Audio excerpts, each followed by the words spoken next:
Hey everyone, welcome back in here to the channel. I'm Cole Carmody, back with another video, this time over Kansas State football. First of all, shout out to everyone who subscribed, liked that last video, gave me all of the support. We're over 500 views on that video.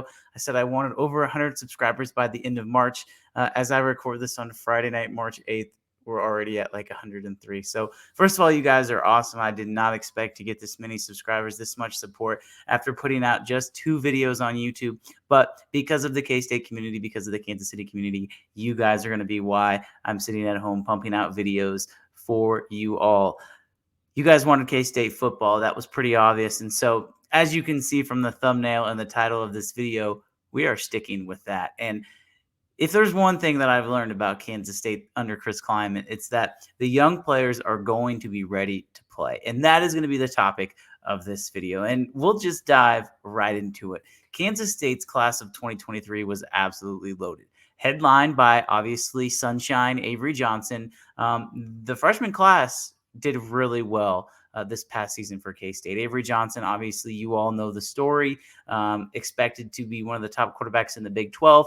One of his favorite targets is Jace Brown, another breakout freshman who returns as the leading receiver for Kansas State. But there were some other guys that broke out, including Austin Romaine, the middle linebacker, got a few starts at the tail end of the season, or the middle part of the season, I should say, as Daniel Green unfortunately suffered a season-ending injury in week 2. Austin Romaine was thrown in there. But there's some other freshmen that also got some time. Asa Newsome, unfortunately, he was another player who also had a season-ending injury. That's a guy who was headed in the upwards trajectory. Now, guys like Garrett Oakley, they're not being included in this video. He is the class of 2022. He was a redshirt freshman this past season. He'll be a redshirt sophomore. So we're sticking with guys who either redshirted last year or who actually played as true freshmen. And I have a list that I'm going to break out right here on my phone. And the first guy that I want to talk about deals with Chidi Obiizar. Now, if you did not know, Chidi Obiizar, he was another one of those guys that redshirted, the defensive end from Minnesota. He's up to 270 pounds, 6'6", former basketball player as well, had some D1 offers to go play hoops. He is the number one guy that I'm looking forward to see. And with the news today that Malcolm Alcorn Crowder, Kansas State's highest signed JUCO recruit, is back in the transfer portal. He never made it to campus. Still not 100% sure why that is. We will be working over at Go PowerCat to try and bring the latest information to you when it comes to him. But this just opens the door for a guy like Chidi Obiizar to really make an impact on this team. This is a guy who I truly believe will start week 1. He's also a guy K-State is lacking. They need size at the defensive end position. That's one thing they've really tried to emphasize. They've tried to get bigger. They've tried to get faster. They've tried to get stronger. But the emphasis will be this year on bigger, especially at the defensive line position. After they lost Felix Enudike-Uzama, Kansas State's defensive ends were not nearly as potent as the year before. And that goes without saying. Felix was a first-round draft pick.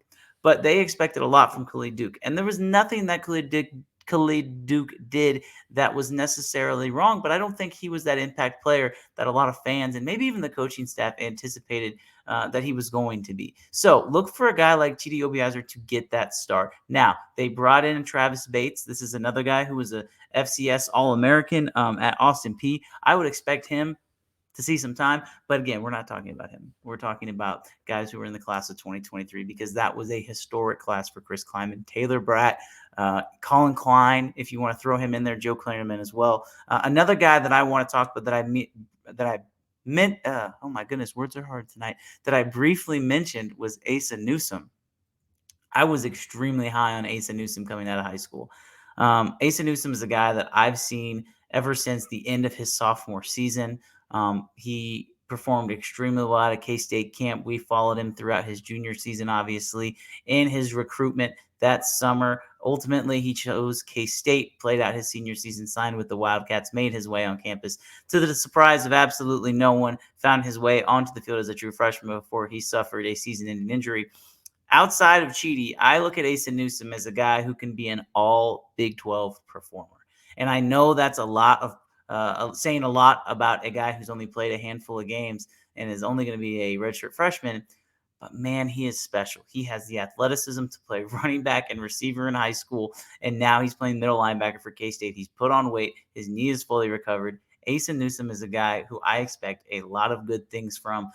It wouldn't shock me to see him and Austin Moore man the middle, and that's even after a guy who we're going to talk about next played a lot of games, and like we mentioned, that's Austin Romaine. Austin Romaine is another one of those guys. He kind of came in as an underrated prospect, but he really played well. He was the first true freshman to start at middle linebacker for K-State in a season since Trey Walker. And did he have his ups and downs? There's no doubt about it. Every true freshman did and will for the rest of time in college football. But when he was good, Austin Romaine was really good. It's important he got that learning curve. I would expect Austin Romaine to factor into the rotation a lot, and he is going to be a player for this defense. Sticking on the defensive side of the ball, I have a group of secondary guys that I kind of want to talk about. I'm going to lump them all in together because I think they all will play, and they all redshirt. That's except for this guy in Kenigel Thomas. Kenigel Thomas, another recruit who we followed throughout the recruitment, had a chance to watch him play his senior year.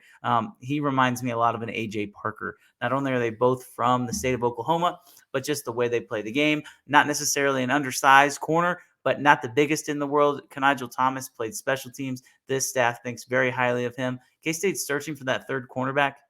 If I had to put money on someone, I'm going to put my money on Kenigel Thomas. This is a guy who can flat out cover, and he's a burner on the defensive end. I look for Kenigel Thomas to be that cornerback. Sticking in that cornerback room, another guy we're hearing good things about is Donovan McIntosh. And I think maybe Donovan McIntosh is part of the reason why K-State was willing to let Will Lee walk in a sense. Obviously, there was some behind-the-scenes things that happened there, but Donovan McIntosh, the St. Louis native, he redshirted this past season, but he stands at about 6'3.5". He's a big cornerback. He's not as physical as Will Lee was, but he's lengthy and he's strong. And he is definitely a guy. He fits the mold of the bigger players that Kansas State is recruiting. He had some high major offers. I look for Donovan McIntosh to make a difference. And the last guy that I want to talk about on the defense side is Wesley Fair.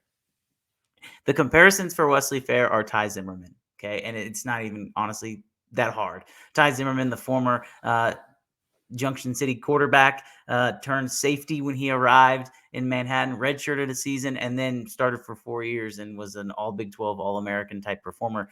I'm not saying that's going to be Wesley Fair, but Wesley Fair, the Wichita Collegiate, Kansas native, played quarterback for Wichita Collegiate, made the transition full-time to safety. I love Wesley Fair's game. Comes from a great family, an incredibly smart kid, a great young man. I think Wesley Fair has an opportunity to see the field this season in a pretty crowded safety room. Wesley Fair will have a chance to play, and that doesn't even bring up Jack Fabris, who, again, played in a lot of games, didn't even redshirt, I don't believe.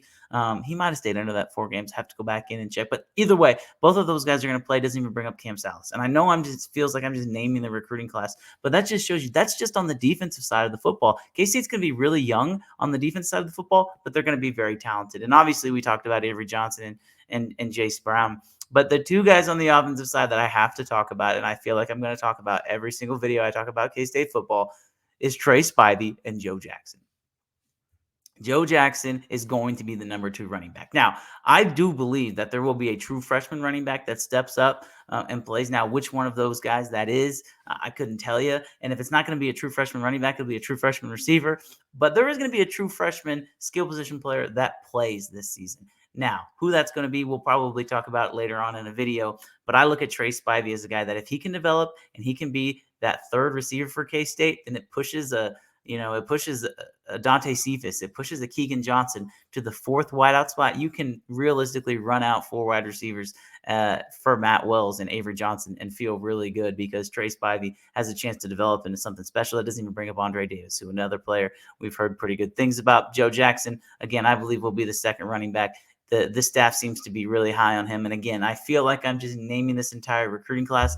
But, I look back at it and I say, why not? This recruiting class was the 33rd composite ranking, according to 24/7 Sports in the country. That's the highest in the Chris Klieman era. That's the highest in a really long time. 2025 is shaping up to be another really special class in the state of Kansas and for Kansas State. We'll obviously cover all of that at GoPowerCat.com. We'll bring up what we can on this YouTube channel. But at the end of the day, this 2023 class is going to be the class that if Kansas State wants to get into the college football playoff on a consistent basis, this is going to be the group that starts that trend. They're going to play as redshirt freshmen. They're going to play as true sophomores. And K-State fans, you've got a few more years with these guys, and boy, could it be special. Thanks everybody so much for watching this video. I'm going to try and post more often. Don't be afraid to leave a comment, leave a like, subscribe to this video, give me a follow on Twitter at ColeCarmody52 if you enjoy it. Let me know in the comments below. We'll talk to you next time.